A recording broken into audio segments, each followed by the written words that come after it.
ये Parveen Agarwal for my जेस। तो पिछले क्लास में हमने बात किया था हिस्ट्री की, जो पृथ्वी की भूगर्भिक इतिहास। और पृथ्वी की भूगर्भिक इतिहास में सबसे पहला हम लोग देख रहे थे महाकल्प, इसे 5 महाकल्पों में बांटा गया है। और 5 महाकल्पों में से पहला जो था प्री पैलियोजोइक महाकल्प, जिसकी चर्चा हमने इससे पहले किया था। उसके बाद फिर हमने देखा था पैलियोजोइक महाकल्प, जिसे हम लोग प्राथमिक युग के नाम से जानते हैं। तो ये दोनों की चर्चा हमने पहले किया था। यदि आप पहले की वीडियो नहीं देखे हैं तो उसकी लिंक डिस्क्रिप्शन में मिल जाएगी और ऊपर आई बटन में भी इसकी लिंक रहेगी, जिसे आप वहां क्लिक करके देख सकते हैं। तो उसी को हम आगे कंटिन्यू करते हैं। जैसे कि आज की मेरी टॉपिक होगी पृथ्वी की भूगर्भिक इतिहास में मेसोजोइक महाकल्प के बारे में। और ये मेसोजोइक महाकल्प ये कब से कब तक की काल थी? तो 22.5 करोड़ बीसी से 7 करोड़ बीसी की जो काल थी, इसी को हमने क्या बोला? तो मेसोजोइक महाकल्प के नाम से जाना गया था। लेकिन इसके बाद इससे एक टर्म्स मैंने बताया ये था कि प्री पैलियोजोइक, जिसे कोई युग नहीं कहा गया, पैलियोजोइक जिसे प्राथमिक युग के नाम से जानते हैं। और पैलियोजोइक के बाद तीसरा महाकल्प आती है जिसे मेसोजोइक महाकल्प कहते हैं। तो अब इसकी यहाँ से युग की शुरुआत तो हो गई। दैट मीन्स ये कि इसे द्वितीय युग के नाम से जाना गया। तो इसलिए आगे की द्वितीय युग किसे कहा गया? तो मेसोजोइक महाकल्प को द्वितीय युग के नाम से जाना गया। अब द्वितीय युग जब हो गई तो ये मेसोजोइक महाकल्प को कितने कल्प में भी विभाजित किए गए? क्योंकि ये बड़ा एरिया थी, बड़ा समय था, तो उसको छोटे समय में डिवाइड किया गया। दैट मीन्स की कल्प। और ये जो कल्प होती है तो कल्प कितने प्रकार की होगी मेसोजोइक महाकल्प में? तो 3 प्रकार की। पहला ट्रियेसिक कल्प, दूसरा जुरासिक कल्प और तीसरा क्रीटेशस कल्प के रूप में जाना गया। अब ये जो ट्रियेसिक कल्प थे, ट्रियेसिक कल्प में क्या क्या हुए? तो ट्रियेसिक कल्प के अंतर्गत सबसे पहले केकड़ा की उत्पत्ति होती है। तो केकड़ा की उत्पत्ति हो गई, रेंगने वाले जीवों का विकास हुआ। और जब रेंगने वाले जीवों का विकास हुआ, इसी के लिए ट्रियेसिक कल्प को रेंगने वाले जीवों का काल कहा जाता है, यानी कि एज ऑफ रेप्टाइल के नाम से भी इसे जाना जाता है। इसके बाद यहीं पे गोंडवाना क्रम की उत्पत्ति होती है।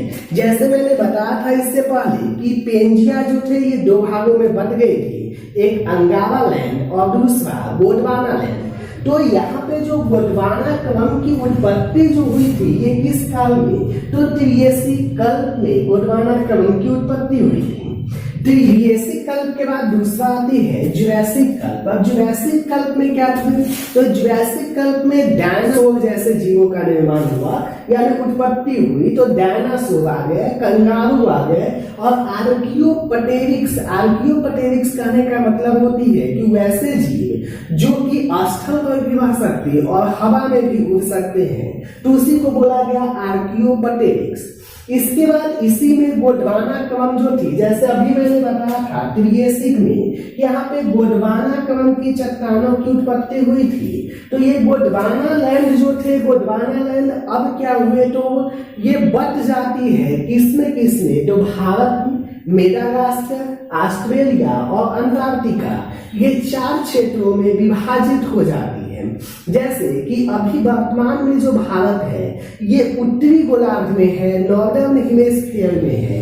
लेकिन पहले जो भारत थी ये साउदर्न में, दैट मीन्स की ऊपर वाले को बोला गया था अंगारा लैंड। जैसे हम समझ सकते हैं कि पहले ये पेंजिया थी, ये ऊपर वाला जो पार्ट था ये अंगारा लैंड था, और नीचे वाले जो पार्ट्स थे इसको हमने गोंडवाना लैंड के नाम से जाना था। तो गोंडवाना लैंड अब क्या हुए? यही पार्ट्स डिवाइड हो गई, बट गया भारत, मेडागास्कर, ऑस्ट्रेलिया और अंटार्कटिका में। इसके बाद तीसरा आती है क्रीटेशस कल्प। क्रीटेशस कल्प में क्या हुए? तो यहाँ पे रॉकी और एंडीज पर्वत के निर्माण हुए, यानी रॉकी पर्वत की जो उत्पत्ति हुई थी ये किस में? तो क्रीटेशस कल्प में रॉकी पर्वत की उत्पत्ति हुई, साथ में एंडीज पर्वत की उत्पत्ति हुई क्रीटेशस कल्प में। रॉकी पर्वत कहाँ पर? तो नॉर्थ अमेरिका में, और एंडीज पर्वत साउथ अमेरिका में स्थित है। अब इसी समय में भारत के महाराष्ट्र के बुल्ढाना जिले में एक ज्वालामुखी विस्फोट होती है, और ये जो ज्वालामुखी थी, इसी ज्वालामुखी के क्रेटर में बाद में प्लीस्टोसीन काल में जल भर गया था, और उसी को जल भर जाने से यहाँ पे लोनार झील का निर्माण हो गई, जो वर्तमान में भी लोनार झील महाराष्ट्र में देखने को मिलती है। और जहां पर ज्वालामुखी का निर्माण होती है तो उसकी जो मैग्मा के टूटकर झड़ जाने से उसके आसपास के क्षेत्रों में काली मिट्टी की निर्माण हो जाती है, इसलिए लोनार झील के आसपास के क्षेत्रों में काली मिट्टी की निर्माण हो गई है।